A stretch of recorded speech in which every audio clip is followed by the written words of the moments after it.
So, good evening. Great that you are joining us tonight. Great that you're joining for what promises to be a most interesting talk. I'm Ludger Hagedorn, Permanent Fellow here at the Institute for Human Sciences, IWM. And I have the pleasure to introduce a very special person. Please welcome with me Marta Bucholc.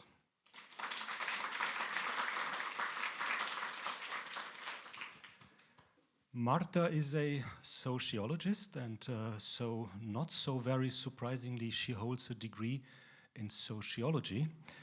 But, and this is where things already start to become a bit more remarkable, she also holds degrees in law and in philosophy. And I mean independently, not like combi degrees. It's independent degrees in all three subjects. This is like a constant, I think, of her life. Marta does very many things at a time, very many things in parallel. And so today she's working as a professor of sociology at Warsaw University. But, and I will not mention all other things, but just a few that you get an impression. Also, she's an associate researcher of the UC Louvain in Belgium. And to mention one other institution, she's also an associate researcher at the West African Research Center in Dakar. And I promise this is not all, but I will leave it with this. And next to that, she is the principal investigator of quite many projects, of which, once again, I will not mention all, but one that is closest to what she will be dealing with tonight in her talk, a ERC consolidator grant that she has and that she's working on in the period 2022 until 2027 under the title Abortion Figurations. This is the things that you can find in biographies about Marta Bucholc. Some things that maybe not in some, but not in all that you would find is that she was also a fellow of this institute. We are very happy to say that. She was a fellow of this institute in 2010, 2011, and it was for 9 months, something that we don't have so much any longer. So you were here for quite a time. And as you know, doing very many things. Marta is probably the only person ever in the history of this institute in 40 years who has edited 2 volumes of the Junior Fellows' contributions. Quite something, Marta. Before or after that, after being a fellow here, she moved on to several other institutions, universities, most importantly working for 5 years at the University of Bonn in Germany, and I don't know exactly simultaneously or one after the other, but very many other cities related to her working career, Jena, Cambridge, and then always Warsaw. Yesterday we had the talk here in the library about leaving and returning Poland. This is also something that is true about your life and your career, leaving Warsaw, somehow returning to Warsaw, and tonight, and this is the very good thing, tonight returning to Vienna. Thank you for that. I leave it with that, hand over to Marta. Reproductive rights and reproductive rights in this really difficult field of interdependence with the revival of nationalism on the one hand, and with what she calls the trauma of transition processes on the other hand. Marta, please.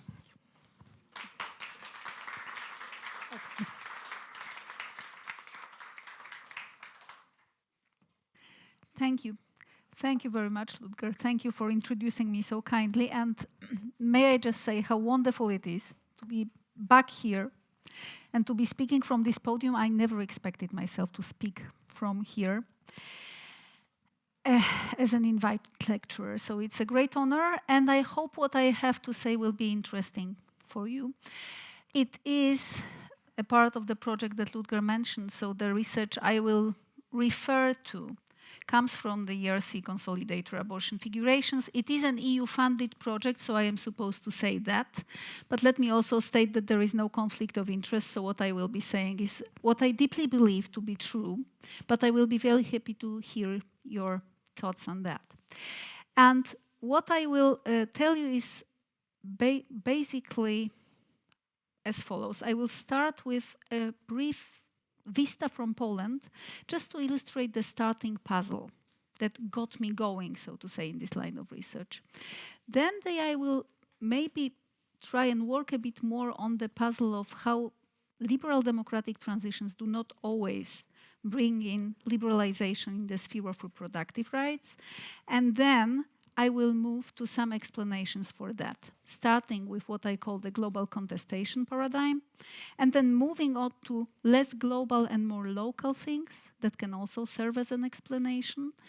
And this will bring me to the final point about reproductive rights being caught in the crossfire between three kinds of justice that all of them come to the fore very strongly in post-transitional societies. But before getting on to all that, let me just clarify a few points. So when I'm talking about post-transitional societies, there is, of course, the debate about transformations and transitions.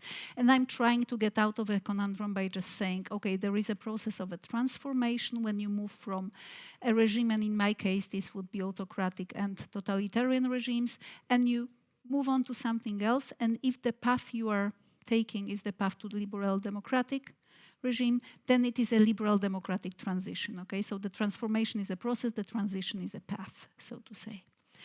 And then when I'm talking about reproductive rights, there is also a lot to be said on that, but I will just take it very simply. So in the spirit of the 1994 Cairo conference, as human rights, fundamental human rights, to decide freely and responsibly on the number, spacing, and timing of the children that you might want to have, and also having the means and the information necessary to do so. So this is the definition I'm working on. I am, of course, open to discussing this definition further. And then, having clarified that, let us move to a vignette from Poland. So this is the country I come from. This is the country where I started conducting this research. So let us look where it takes us. We are 1989, okay? We are 1989, the country is starting, or like speeding up the transformation process and starting to clearly move on the path that we will retrospectively see will take it towards liberal democracy, and then further on. And if you look at it, you have like, okay, I know we've all probably done some thinking about that. Some of us more than anyone else probably. But let us think, okay, you need to basically invent a democratic state. You get a lot of help, of course. You get a lot of help that some of it is compulsory, getting from abroad. You need a lot of help to figure it out, but still there is a lot of inventing to do. You need to invent the taxes. You need to invent citizenship. You need to invent the local self-government. You need to invent the army, the secret services. You need to invent everything anew. And then, in this country that is intensely reinventing itself, in 1989, one of the first issues that get into the new parliament, 1989, is a restriction of abortion law. This is one of the very first legislative initiatives that get to the parliament. It is not even yet a democratically elected parliament. It is the pre-form of that. But then the change to abortion law, which tended to be relatively liberal under the communist rule in Poland, is actually one of the very first things that change in Poland after the democratic transition begins. So 1993, abortion law is restricted. And I will not get into the technicalities of this restriction. The direction is what is important. So it is restricted. Then it gets liberalized for a short one-year period in 1996. Then it gets restricted again, and it gets stuck for many, many years in the shape decided on in 1997 by the Constitutional Tribunal. Now, what I think is very important here, many explanations have been offered for this process. The foremost explanation being that the influence of the Catholic Church, which played a crucial role, of course, under the communism, as a supporter of the anti-communist opposition, as a relatively stable and independent, politically independent institution, that Catholic Church had a great influence on this legal change happening. There is, of course, also an explanation of women's rights being secondary in the democratic transition because everybody focused on other rights. There are many other stories which all of them, however, do not really quite explain what happened next.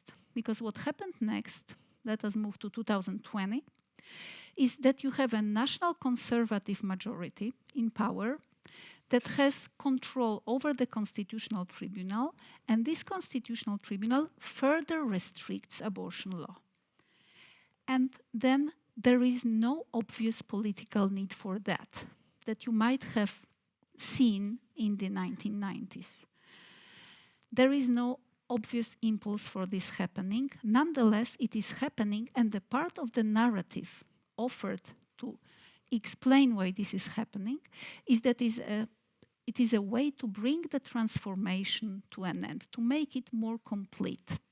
So to push forward the project of the transition from the communist regime to a regime that would be a non-communist one. This narrative, of course, could only be a Polish thing happening. If this were only happening in Poland, we would say, okay, this is the famous Polish exceptionalism, okay? This is a strange country in so many ways. But it does not only happen in Poland. We see the same scenario with some modifications playing out elsewhere. So we see a transformation beginning, then a passage to liberal democracy starting on. We see a lot of liberalization, because this is essentially what a democratic transition is. It is a liberalization. It is giving people more liberties, more rights, more possibilities, increasing the sphere of freedom. But this does not really apply to this one sphere, to the reproductive rights. The much under-researched and very, probably the best example of that happening is the socialist part of Germany, so the German Democratic Republic. If you consider those of you who might have a German background or have worked in Germany, like I do, maybe you have been perplexed with the story of the German unification, actually meaning that Eastern Germany buys into the Western liberal democratic model, like all of it, like, what's the saying, like something on the sinker, like hook, line, and sinker. Thank you very much, Misha. Hook, line, and sinker. So buying into it completely, and there being very little discussion. Okay, so maybe let's look at it, weigh it. Maybe there are some things we would like to hold on to. This did not happen almost at all. But this is not only happening, the scenario that I'm discussing now, in the post-communist European area. And the country that we are researching in abortion figurations that is extremely interesting in that respect is Senegal. Senegal, where no initiative to liberalize abortion law has been able to get through to the parliament. It just doesn't happen. It gets blocked at some point earlier because of the inability to collect enough signatures or because of any other reason that might be there that just stops the process before the process even begins. What I'm discussing here is that you have a nationalist revival that comes sometime in the process of democratic transition, and that looks like it is either actively targeting reproductive rights or at least leaving reproductive rights beyond the scope of the liberalization that might have happened in the transition process. And why are we puzzled to see that happening? For two very simple reasons. Like, first of all, you would expect liberalization happening, of course, because there is a liberal democratic transition, and or something that looks very much like it. And second, of course, and here we stand sorely corrected, because nobody expected up to a certain point this kind of nationalist revivals in societies undergoing this kind of a transition.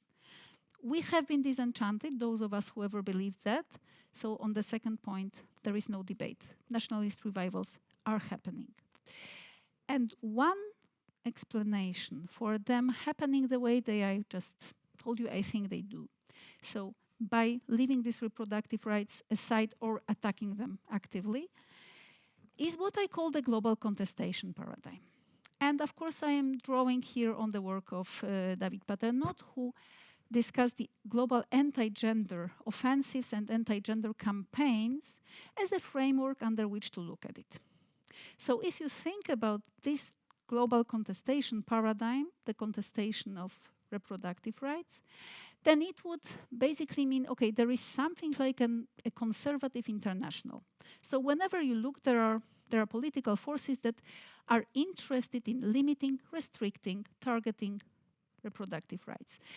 And it certainly does hold water if you look at it. So if you look at the elements of the international conservative everywhere, then it's there. It's there. There are networks of interconnected organizations that are exchanging knowledge, producing knowledge, sharing legal expertise, sharing experts, conducting mentoring activities. And if you look for a great trace of that, one part of research that we've been doing in abortion figurations is to look at the third-party interventions or amicus briefs before international tribunals of human rights. If you look at who's doing it, who's writing these interventions, and what their tone and tenets are, then you will see that there is a global production of knowledge that would, under Paternotte's framework, be this conservative knowledge in place. Having said that, I think this global framework explains a lot, but it doesn't explain everything. And for a number of reasons, the most important being, first of all, not every contestation of human rights is conservative. Second, not every contestation of human rights and reproductive rights also is nationalist in nature, as Paternotte argues is typically the case.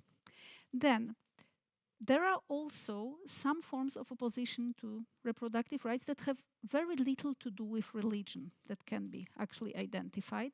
So the idea that there is a religious conservatism there, if you think about the US, we have recently seen a display of this kind of religious, strongly religious conservatism, then it's not always what is happening. And then again, and most importantly for this talk, transitional societies and post-transitional societies are really different. They are not quite the same as those that haven't done this experience. So instead of focusing on the global contestation, I will now briefly walk you through 4 other lines of thinking about it that I guess offer a more localized bottom-up perspective. And I would be very interested to hear your thoughts on how these apply in the areas of your expertise, in either geographically or in any other way. The first one I will not spend much time talking about, but I call it a double bind of gender regimes and democracy. And let me just make a very crude point here. I don't think democracies are very good at reforming or changing gender regimes, as a rule. I think democracies are very good at reproducing gender regimes. And the change to a gender regime in democracy can only come when, provided, but this is empirically, statistically, it has been true for most human societies ever since. So if this is a gender regime that is privileging men over women or men over persons of any other gender, then you will typically get a reproduction of that. If you want to change that, you need to strengthen the liberal part of democracy. If the liberal part of democracy gets weakened, gender regimes get reproduced more effectively. It's a very general point, but it is not the most important one that I would discuss here. The more important one is what I would call the narrative of the rise of new biopolitics.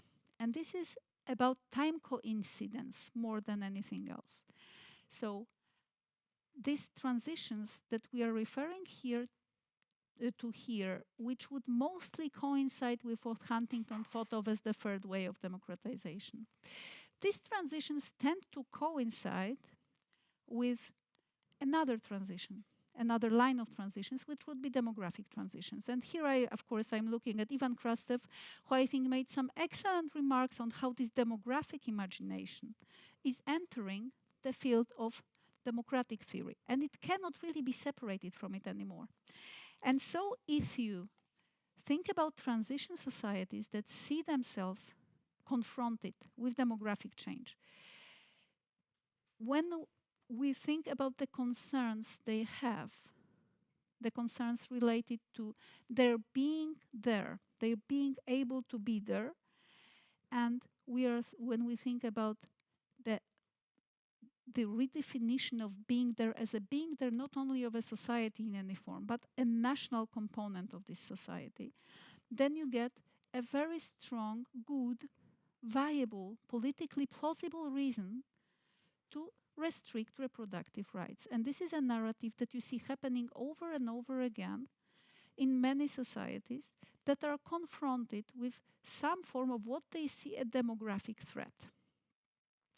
And of course, again, national conservative right is very good at expressing these fears and mobilizing these fears politically.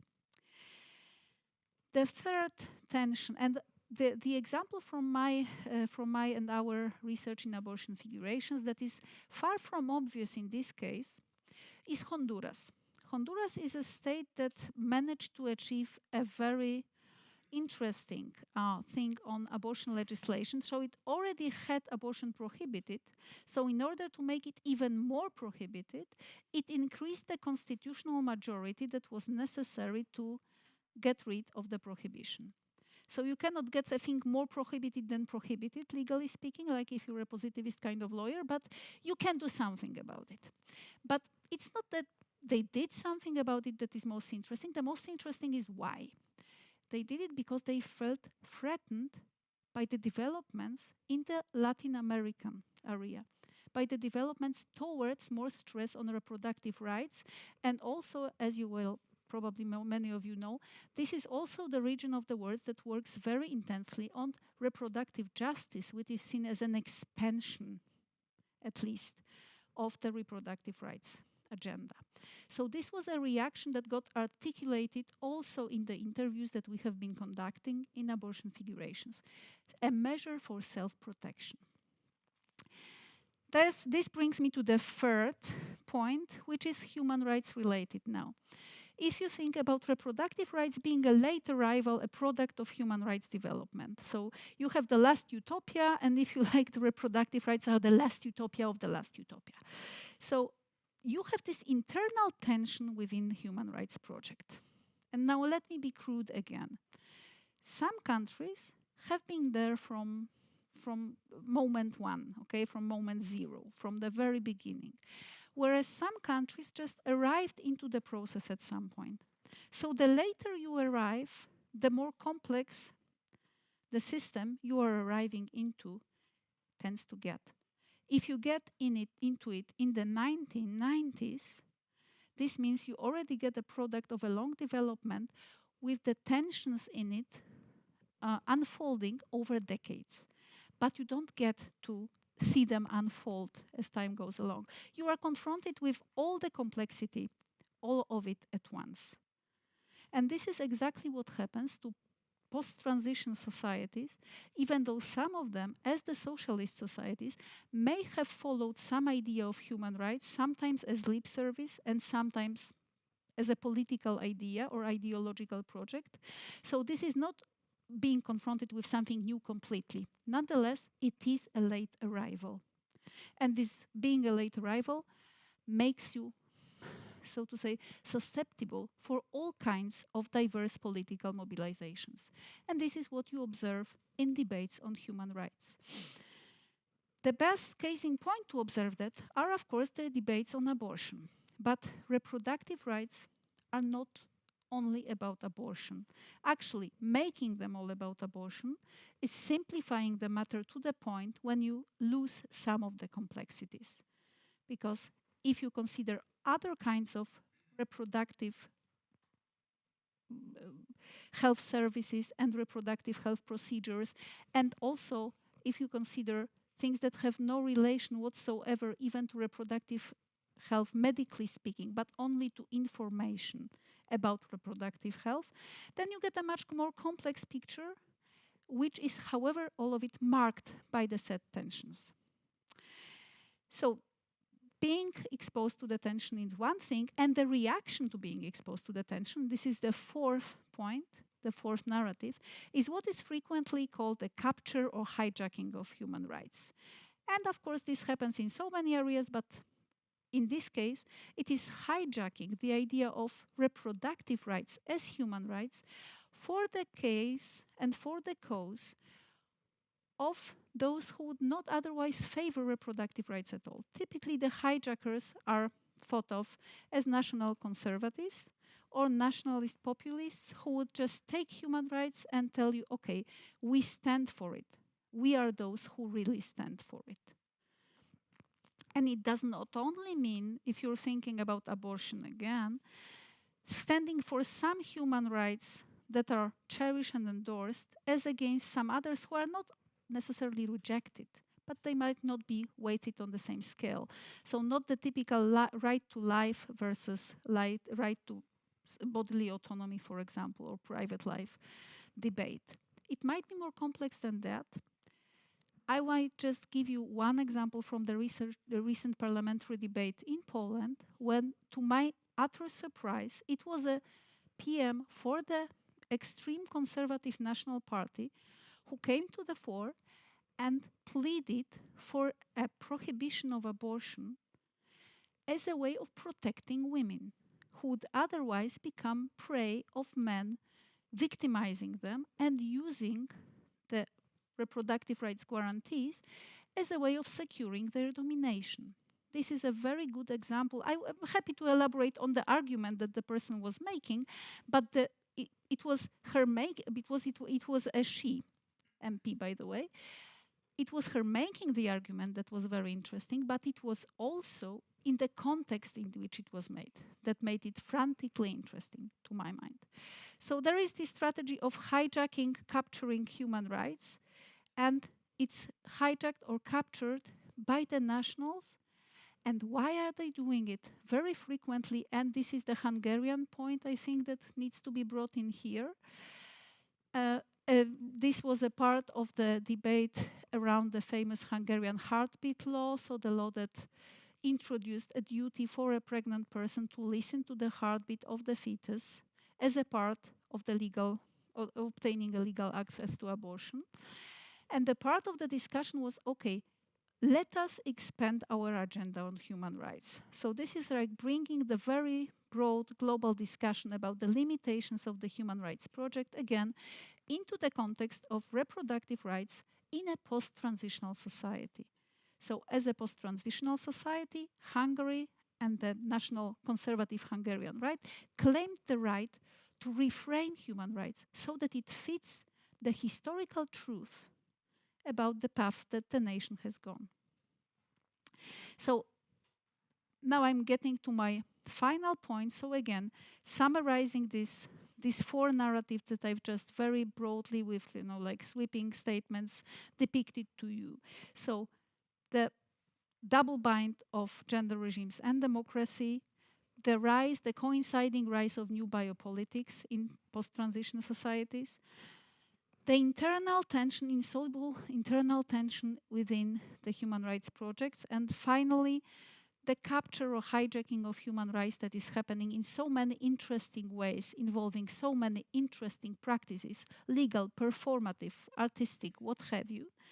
If you look at all of them, what I see is what I would call a clash of three kinds of justice. And these three kinds of justice are, of course, the reproductive justice, the historical justice, and the transitional justice.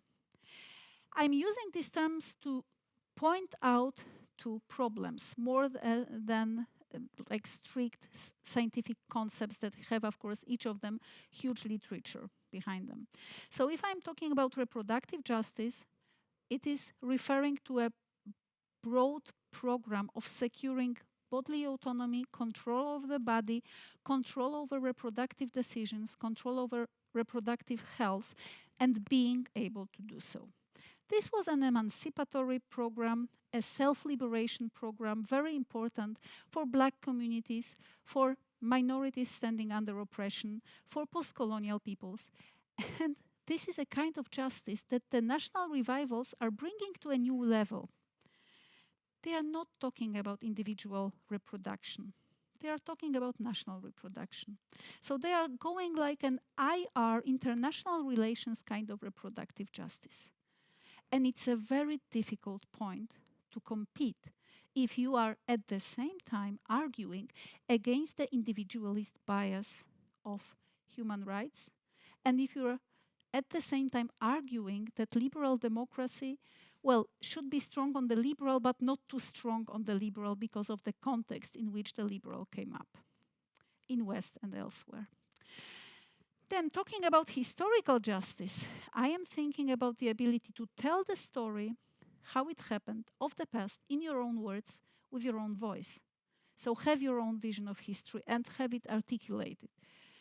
Again, nationalist revivals are telling the story so as to frame reproductive justice, reproductive rights, as a part of oppression, as a part of foreign imposition, as something we never asked for, as something we were dealt with as a part of integration with international structures, as a part of growing international interdependencies, as something that we found there arriving. Remember the point about being a late arrival. So we got there, it was already there on the table.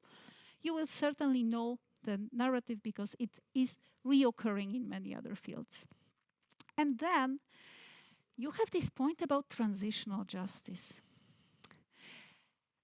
As we all know, it was coined, the very concept, to show the need for having justice done in times when no clear rules for doing justice could be applied. So finding out how to do justice and to remedy the wrongs, and also to punish the wrongs that have been done in this transitional time, okay, or before the transition happened.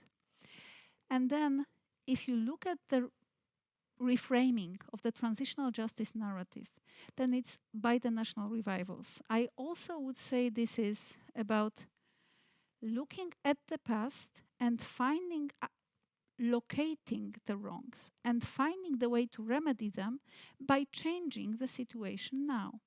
This is what I told you in the very beginning in the Polish vignette. So we cannot help the fact that the abortion laws were so liberal under the oppressive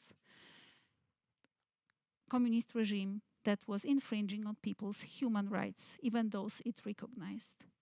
But what we can do is remedy it by a measure that is seen as a constant transitional measure, okay? So you're constantly transitioning towards a new, better reality that would have remedied all the wrongs of the past. So the way I see it, these three kinds of justice cannot really be accommodated within one project. And what happens is that by trying to accommodate them all in one project, reproductive rights and now reproductive rights of individuals get caught in the crossfire. So they got pushed to the backside, or they get eliminated from the conversation about how justice in the reproductive, transitional, and also historical sense could be realized. And this is the difficulty with which we are dealing nowadays in many countries, those that I mentioned and those that I haven't, but that we are also studying in Abortion Figurations project. But this is also what makes reproductive rights, I think, a very good laboratory for looking at not only nationalism and nationalist populism and conservative nationalism and the global contestation thereof, but also at the interplay of the local and the global, and how it can be fruitfully interpreted to get the most meaning out of these debates that are very frequently difficult to make sense of if we forget about the local. So I hope I have been able to make my point half convincingly, and I will be very much looking forward to impulses from you that I will be absolutely sure to take back to my research team in Warsaw. Thank you so much.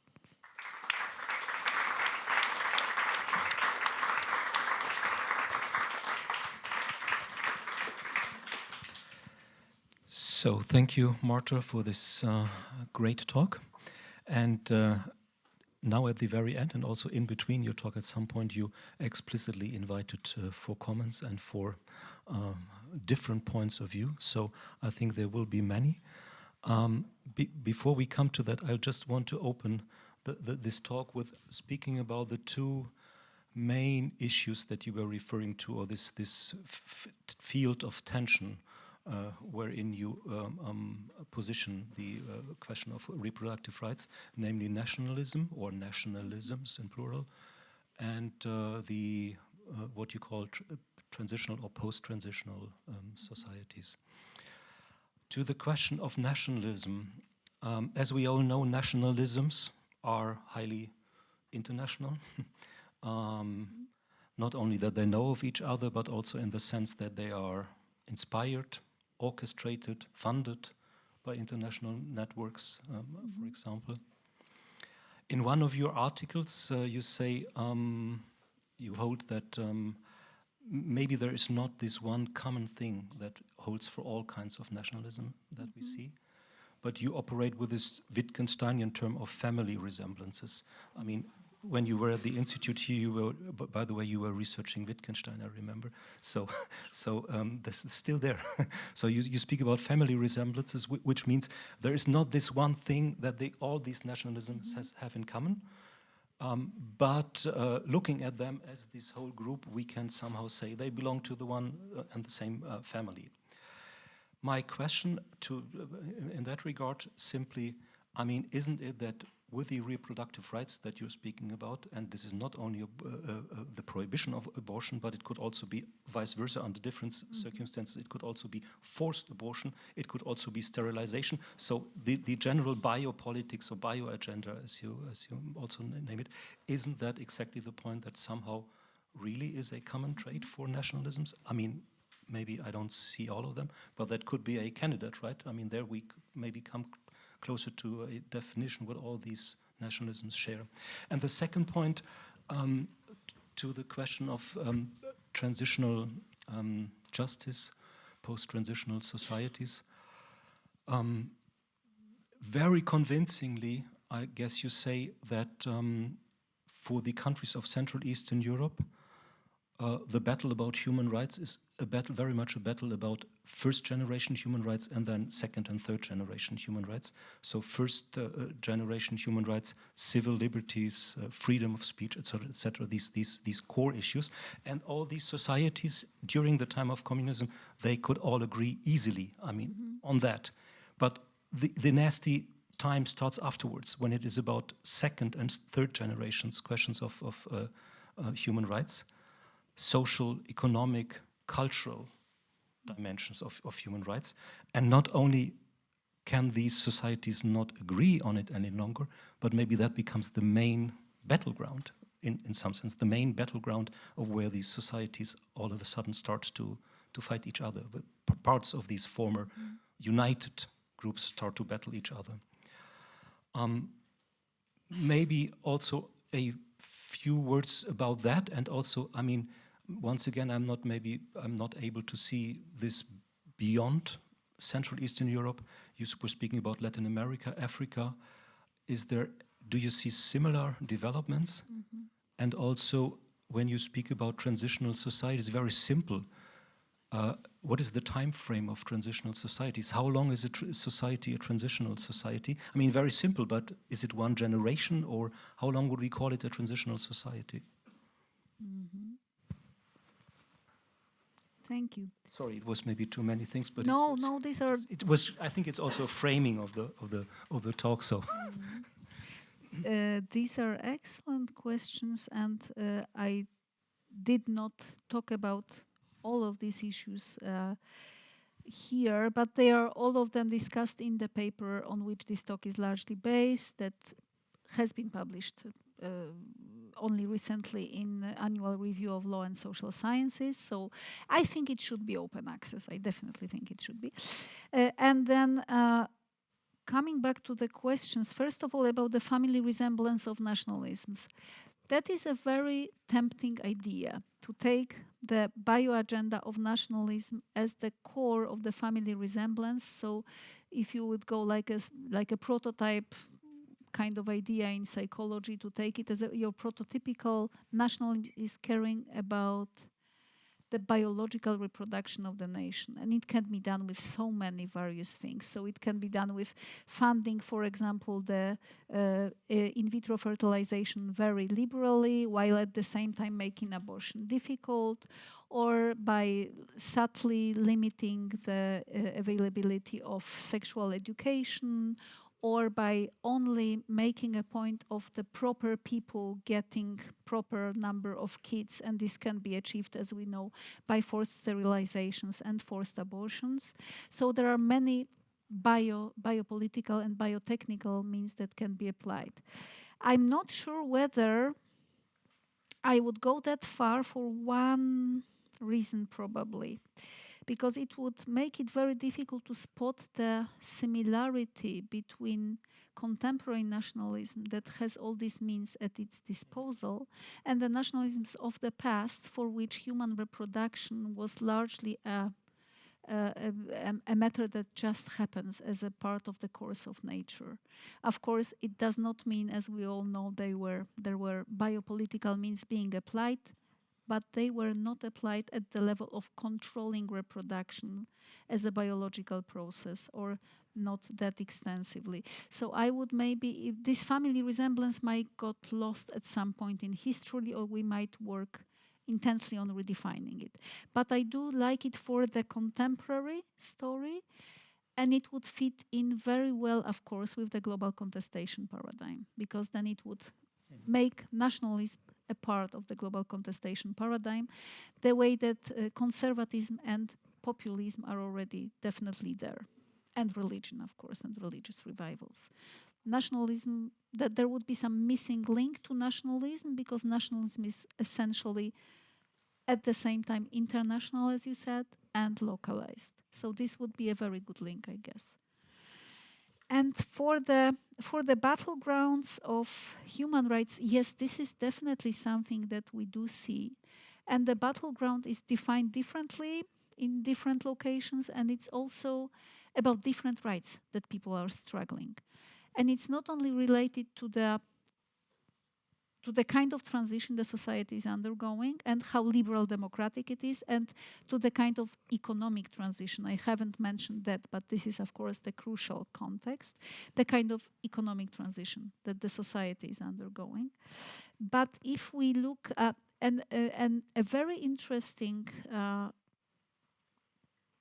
point of comparison that we are making now is between the debates that we've been studying in Mozambique. It's an interesting country with a strong socialist component to its history, strong nationalist component, post-colonial story, and a very strong influence of colonial law on abortion legislation until very recently.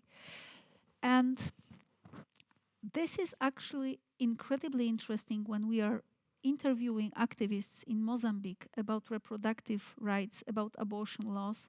It seems that the debate about that is happening entirely in the sphere of social and economic rights. So in the sphere of health, security, but understood very basically as personal health, personal security, as being able to, well, as the Latin American feminists used to put it, staying alive, okay? Whereas it's a very different debate when you, for example, you go to Ireland and you get a very different story with the housing crisis in the middle of the story. And I will leave you with the question of how to put housing crisis as a part of the story of abortion legislation and liberalization of abortion legislation. But it is what we are conversing with when we are interviewing Irish activists. So these are very differently defined battlegrounds about very different human rights. What seems crucial to me is that these rights you have mentioned, these first generation rights like political rights and also the rule of law as a human right, they are very seldom a part of our conversations. Whereas they also seem very important, and Poland again is a case in point here, and I will just cite to you one case before the European Court of Human Rights, which was on Anar v. Poland. And this was a case in which the European Court of Human Rights basically found, okay, Polish restriction of abortion law was not in accordance with European human rights, but why? Because it violated the rule of law. It violated the rule of law as a human right. So this is showing that these first generation laws that were so important for Polish and Czech and Hungarian dissidents in the 70s and 80s and 90s, very early 90s, they are still there in the play, but they are being zoomed out of the debate, so to say, which I don't think is very productive. And the first, how long is society a post-transitional one? Okay, if you go to trauma research, like Piotr Sztomkas, for example, it would take a few generations. If you go to the sociologist on whose theory I started working here in this very room, to Norbert Elias, he said 3 generations. You need 3 generations. Of course, it was a slower time then. It might take less than that now. But it's definitely a matter of generations. So we are not there yet. Yes, doesn't look very good. Yeah, so sorry. So your comments, we start with Misha, first row of... Thank you. Thank you so much, Marta. You briefly mentioned Ireland there, and I want to come back to Ireland because arguably from the 1980s well into the 2000s, Ireland experienced a transition every bit as dramatic as what went on in Eastern Europe. It was a democracy, of course, from the 1920s, but one highly constrained by the influence of the Catholic Church, which was the defining arbiter of social law, in particular when it comes to reproductive rights. And arguably, an element of that transformation, which began as an economic transformation, but very quickly started to push into social and political areas, was a reinvented or a refashioning of Irish nationalism, and a nationalism which saw the reproductive rights or lack of rights as interpreted by the Catholic Church as an imposition from Rome. And so I want to ask you about the counter-narratives. Of course, the culmination in Ireland with the referenda on divorce and abortion, and critical in these, it's generally agreed, were the presence of citizens' assemblies as well. So my question is, and also we've seen some relaxation in parts of Latin America, not in all of Latin America, are you highlighting enough the counter-narratives where actually reproductive rights are being expanded rather than restricted?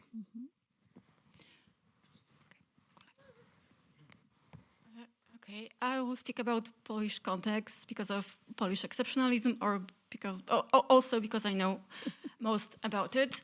Well, firstly, I don't think I agree we should discard the role of Catholic Church, because, you know, even in 1950s, cardinals were very much against liberalization of abortion law. Solidarity was very much anti-abortion due to Catholic Church. Very first anti-abortion law was actually even before, transition started, during Roundtable, yes.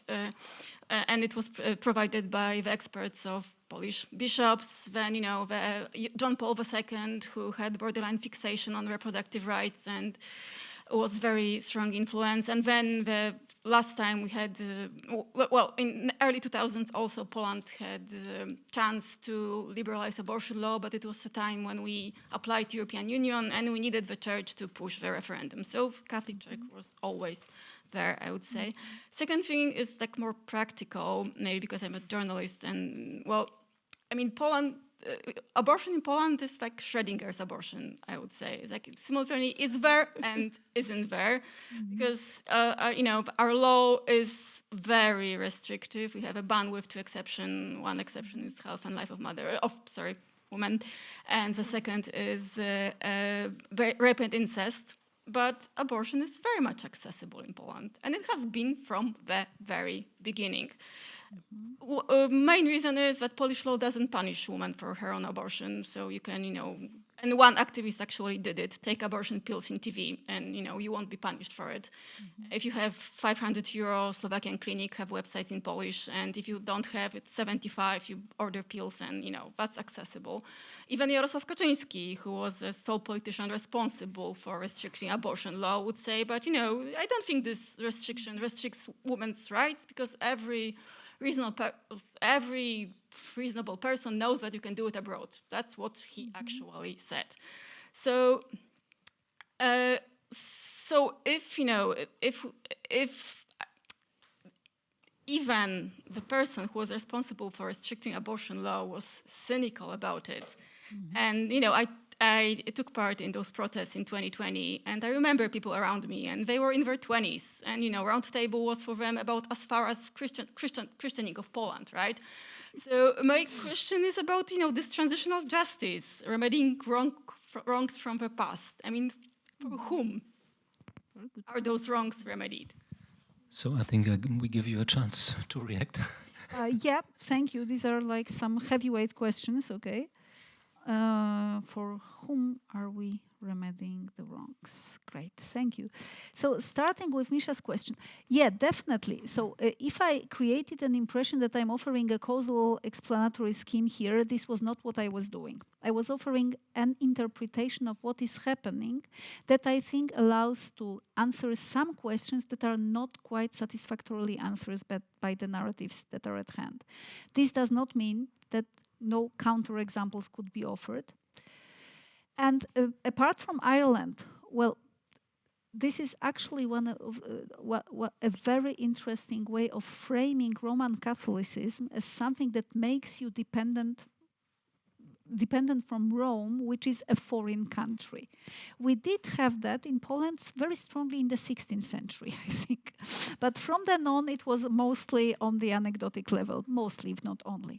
But then, of course, it's an excellent argument, making you free from a foreign imposition.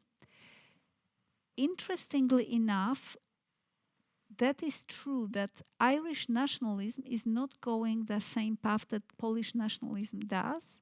It takes a different path and also a different stand on human rights. This does not mean that there is no revival of interest in the topic of abortions that we have watched firsthand doing participant observation in Marches for Life in Dublin. And what we get from an interviewee is that there is a mood that favors a renewed attention to abortion, but it's not more than that. Another case in point especially if we speak broader than just abortion, which I told you is, I think, just not a good idea, because abortion is just one of the many issues that we should be looking at, is the Netherlands. The Netherlands that is praising itself on being in so many respects a very liberal country, especially as far as the rights of sexual minorities, so the LGBTQ+ community is involved. And then again, there is a PhD under my supervision being written at the University of Amsterdam now on that by Iskra de Vries, co-supervision. There is a definite turn of attention back to abortion that does not seem to question it, but it puts it in a new frame that somehow excludes it from the overall positive view of the Dutch engagement for reproductive rights as such.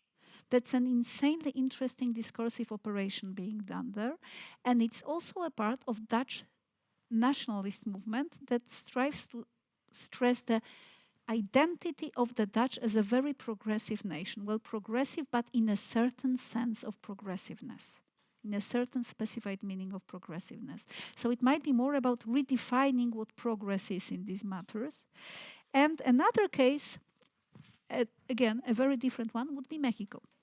So you get the US doing something to their law, and then you get Mexico doing something to its law, and it's a direct response. Just as I told you, the Honduran operation on abortion law was the constitutional amendment, was a response to Argentinian developments happening sometime before that. So if you look at it that way, again, I wouldn't argue it proves my point, but it does prove that there is something to the point that I'm making. You are looking at the local context in which nationalism can take up many forms. They are still recognizably interrelated, but then again, they are making this point on stressing the role of reproductive rights, even though the direction might be here or there. And then Poland. Oh, I didn't want to say that the role of Catholic Church was not important. Absolutely not. I would be very happy to share a very recent paper we wrote with the set Iskra de Vries on that. Absolutely, it was a crucial role, both in the 1970s and 1980s, and also in the 2000s and 2020s.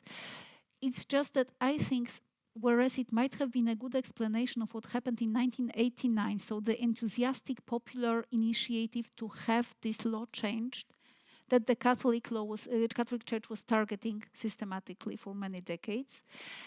But in the 2020, there was really no good political reason. I mean, there have been so many analyses for that.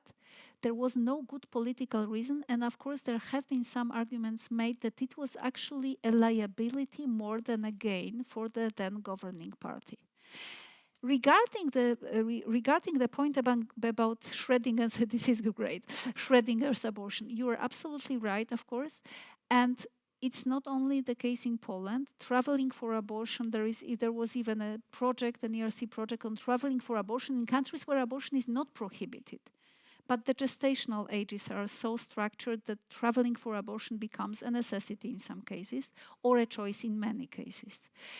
And this is actually a very interesting phenomenon, because I would say it takes the edge off the debate about reproductive rights, and it takes it by means of imposing a liberal economic mentality on the process.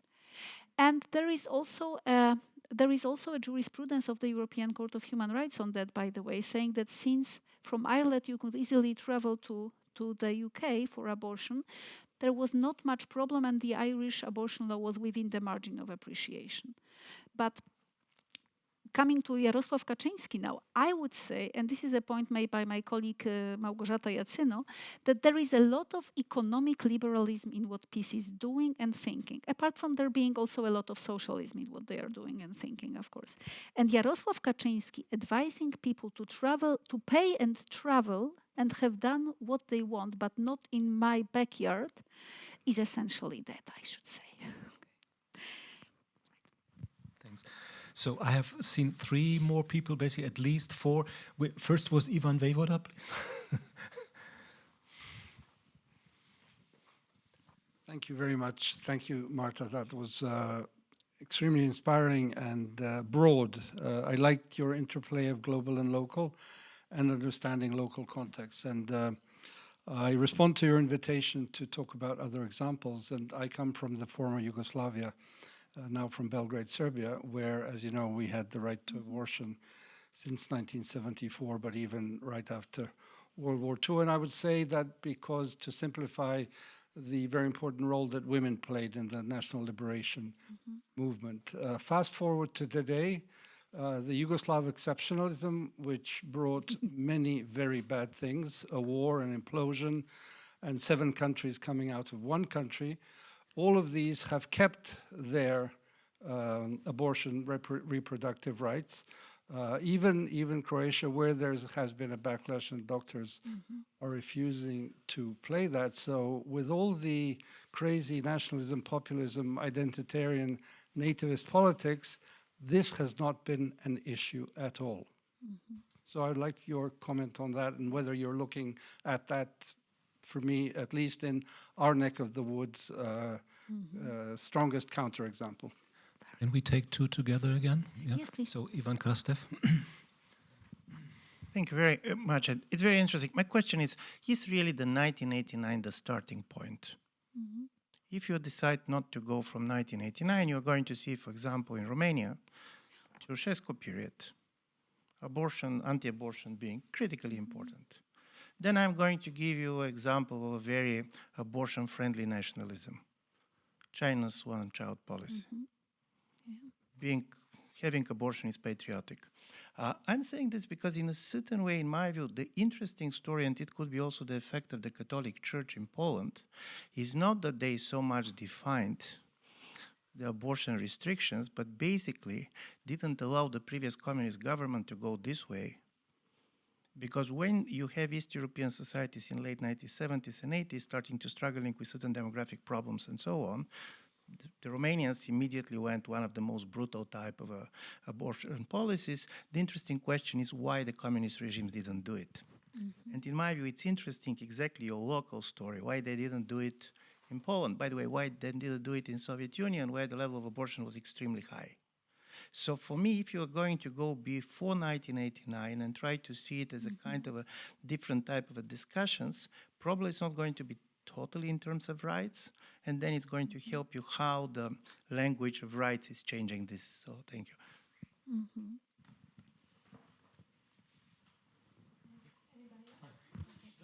Let's answer this. You already have the mic. Let us. Yeah, thank you. Thank you, Marta, for bringing memories back from 4 years ago.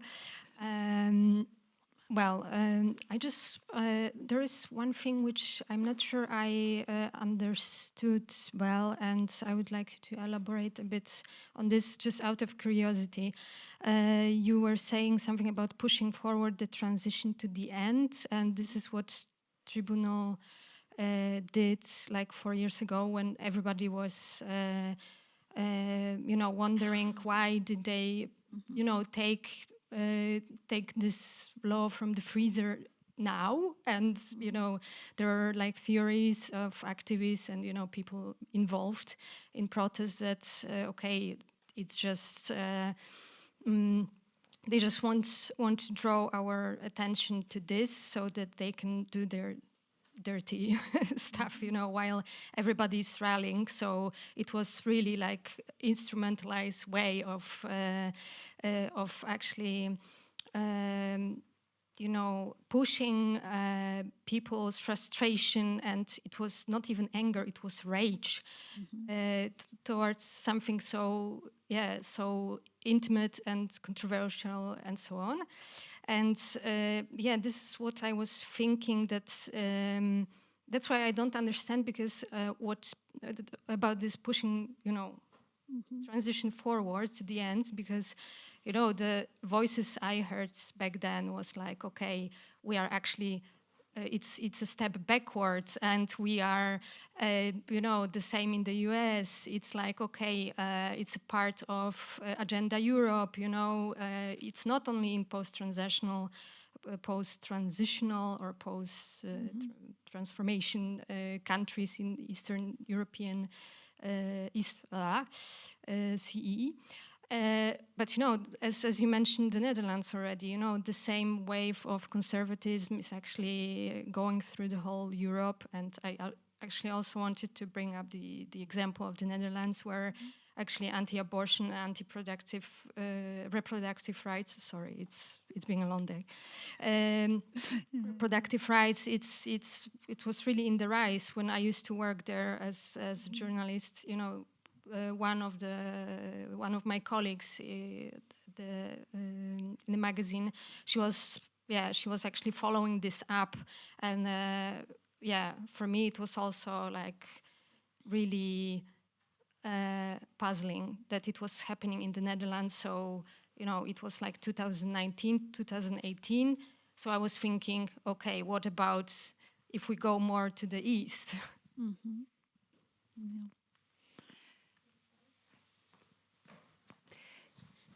Thank you. Let me start with the final question. Of course, the point about bringing the transformation to the end was not the point that the Constitutional Tribunal was making in its jurisprudence. This is, of course, it's a different register of language, a different literary genre, and so on. But this was a point frequently made by various representatives of peace, by the politicians, by the activists that are against abortion, like the anti-abortion activists, pointing out that allowing abortion is actually a relic of communism. And this can only apply in a place where there had ever been communism, of course. So this already points to a limited explanatory scope of this kind of causal model, combining communism with abortion and the prohibition of abortion as the next step. But of course, this depends how you how you define the transformation. So if you define it as leaving communism behind and eliminating any traces of what had been there, even though it might not have been a part of communism, but of a different thing altogether, or might be refrained in another way, then an alternative way, then of course this will not apply if your idea of a transformation is very different. So it really depends on the equivocal use of the word transformation, which is one of the more ingenious things that I think many of these nationalist revivalist parties in Central Eastern Europe are doing. They are saying, okay, let us think what the transformation, they are doing this inverted commas, what the transformation really was. It wasn't what we wanted it to be. So let us now revise it and have it and go with it to the end. Make it what it should have been, but wasn't. So, and there is actually quite a lot of evidence, not only, coming back to your question before that, not only Solidarność was disappointed with the turn of the transformation, there was also the right wing of the dissidents that were also disappointed with the transformation. Let me call in Michał Kopeček, who actually has written extensively on that and is still working on the topic. So there were like two angles from which to look at what happened and say, no, it's not what we wanted. Yeah, true. And then, exactly, so the timeline. So those who were protesting in the black marches in Warsaw, these are not the people who would perceive transitional justice the way that, for example, Jarosław Kaczyński and his peers might. For whom does it bring the justice back? So whose wrongs does it remedy? And this actually, the point about the Irish activists bringing in the housing problem, it might be part of an explanation. There are wrongs that are now being detected, articulated, brought forth to the debate, very often by the left, but not only by the left, that are related to the process of the transformation, and then could also be remedied by something transitional. This would not be the same transitional justice that would apply to reproductive rights, but the idea behind it is, if you look at it, like at the structure of it, it's very similar. Look at the past and get something new that will fix it by applying the rules retrospectively, so to say. So this is, I would definitely try and defend the idea of transitional justice being an important component here. But your question is very important. The definition of what we are transitioning from and towards what is an important aspect of that. And then Ivan's question, yeah, definitely. So definitely there is a point about what the communists wouldn't do. I didn't say that 1989 was, of course, a universal transition, and it's a symbolic date. It's like we're talking historical processes here. It would be a date relevant for some of these countries, but not for all of them. And, of course, not relevant for most of the non-European countries that I mentioned in my talk or later in the Q&A. But whenever you look at it, it is a great question to ask. So what happened before and why did it happen then? Because what happened before and why did the oppressive regime go where it went? So the Chinese regime went one way, the Argentinian regime went the other way, and the Chilean regime went some way, and all these regimes went some ways, and we see it reverberating now. So this is a strong argument for keeping it local, so to say. So this is the only response I can give. This is an excellent way to put the needle into the weak spot of my argument, which is not enough examples to make it convincing for every single example I can think of. And now the example that is definitely great.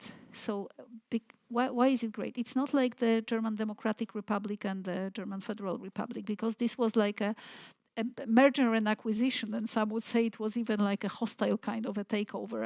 I'm not going as far as that, but there it's easier to understand why the stock in trade was done when the merger was being completed. Whereas in Yugoslavia, there was the religious factor that could be at play, of course, that could work against keeping the abortion legislation in place. If I were to study the case, and I never have, I must say, I never have looked at the history of abortion legislation in the former Yugoslavia and the post-Yugoslav countries, as they used to be called. If I were to look at it, I would look at the internal competition between the rising nationalisms and how the idea of restricting these laws might play into the calculation of not being able to establish themselves effectively in their newly established societies. But I would be very interested to hear what you would think about this very tentative hypothesis, so to say, because it's nothing more than that. Thank you for pointing it out to me. Thank you. So, Marta, I'm sure you still have the energy for 3 more comments. It has been a long day. Yes, so let's take these 3, and I already announced we are done then. So we have the 2 gentlemen in the center, and the last question then from you in the first row. Sorry, we have to come to an end at some point. So speak to the point, try to speak to the point, and then we'll come to an end.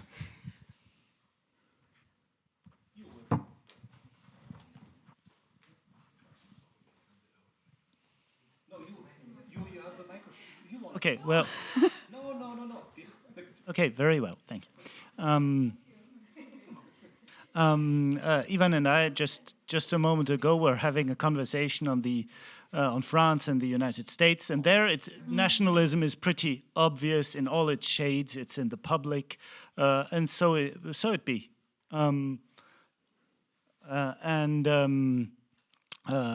Whereas I'm a citizen of the Federal Republic of Germany. And Germans, by the way, like German citizens, tend to rather not think that there is nationalism in Germany very much. Interestingly, like Russians too, it's not something that people seem to perceive a lot. However, there certainly is something going on in the Federal Republic that looks very much like nationalism. And with that similarity established, my question is, why do I not perceive reproductive rights very much in that field? I mean, why isn't it such a big issue, at least in my perception, because I haven't been a resident there for ages, of course. Well.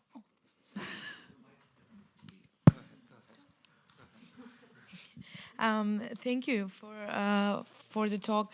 I think it was worthy to mention that there are different reasons for these laws, like both religious and also on the more economical side. So I wanted to ask whether in the different societies where they have different reasons for this for these laws, are there differences between these 2 types of society in their attitudes towards abortion? Yeah, thank you. Last question. Hi, I wasn't going to talk about Yugoslavia, but since it's been mentioned, earlier this year I was speaking with some people who were part of the transition in Slovenia, and specifically of quite a leftist group around the youth press and then the youth organization.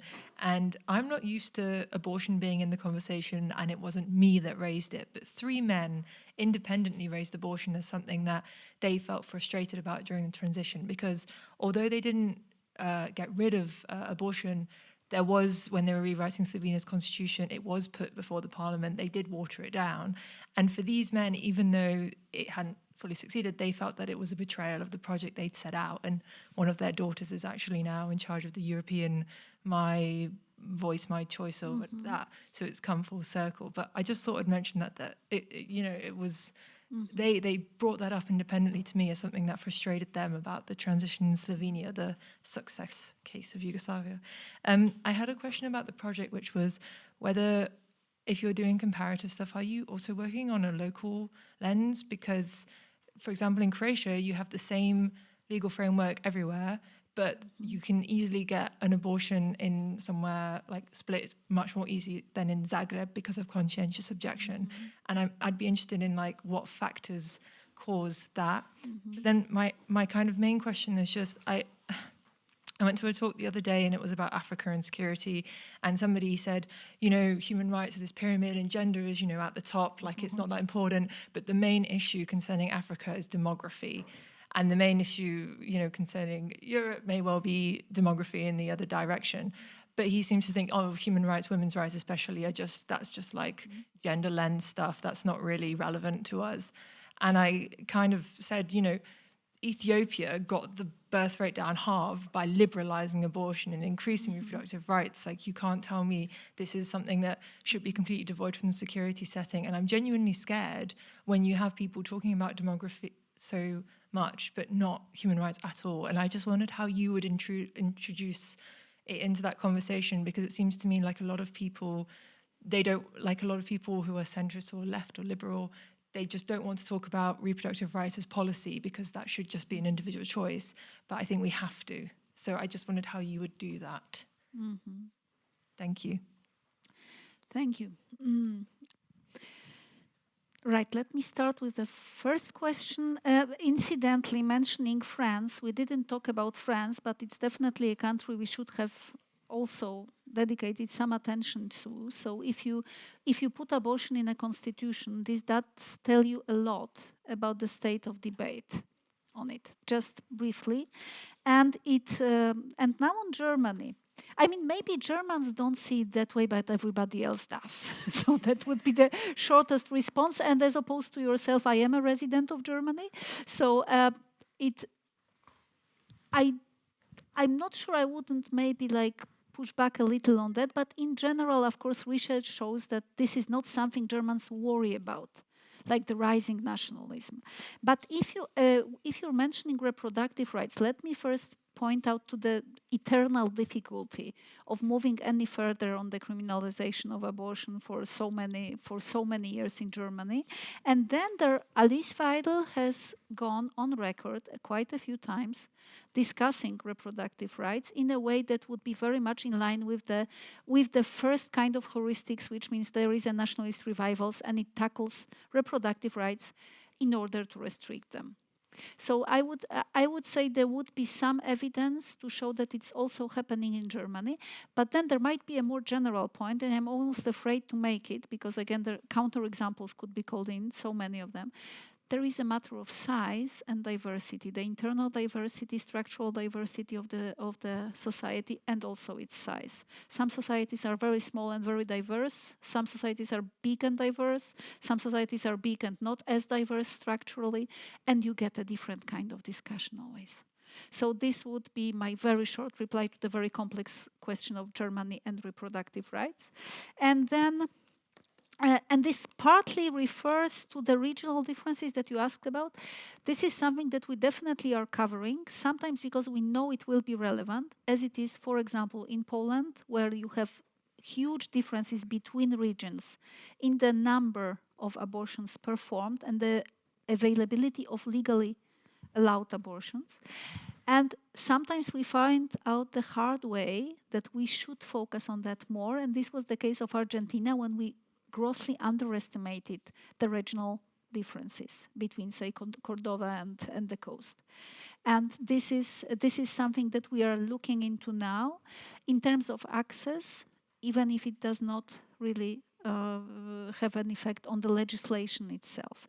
It does have an effect on jurisprudence, though. If you look at the first instance courts, it does reflect in the jurisprudence. And then about Slovenia and the betrayal, let me just take one word of from what you said. So the betrayal.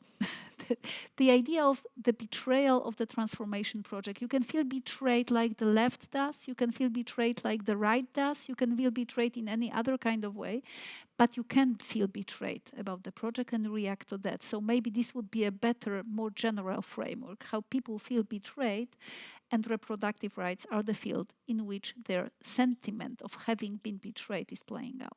Thanks for bringing this into the discussion. And then how I would introduce demography into the discussion of reproductive rights. This is a very, very difficult question. Because of course, if you're protecting any kind of human rights, it does have consequences.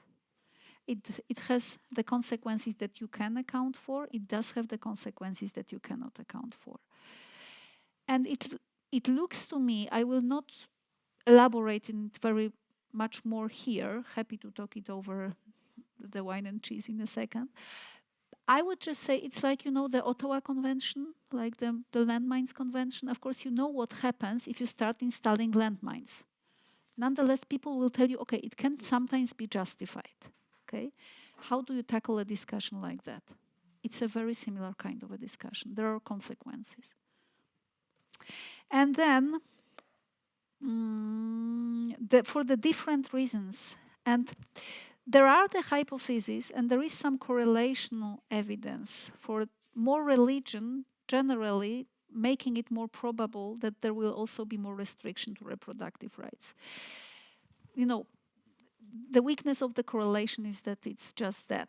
And also different religions have different takes on reproductive rights. And I have a supervisee writing now an analysis of the American pro-abortion religious, the religious defense of abortion rights. And this is, I guess, what is happening very often in many countries. So people are defending from religious positions various takes on reproductive rights that wouldn't typically associate from positions that would frequently be described as progressist or progressivist, as favorable to reproductive rights. So there are differences in diversities. The trend is there. How long the trend will stand, this is the matter of, you know, when the correlation fails. Marta, thank you.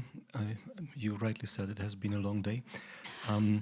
Before we have a big applause for Marta, let me say, please, please, very much feel invited to join us for wine and cheese downstairs. It's just here. I think most of you have already been here. Just follow downstairs. Join us there. And to Marta, I mean, as I introduced you in the beginning by saying that you do very many things in parallel. Very much true. So also about your coming today. That was very neatly scheduled, and you will already still leave on a plane tonight. So thanks a lot for making this big effort of coming to Vienna, and as I said in the beginning, returning to Vienna. Very nice. Thank you so much, and thank you for a great talk and a great conversation afterwards. Thank you. Thank you. Thank you so much.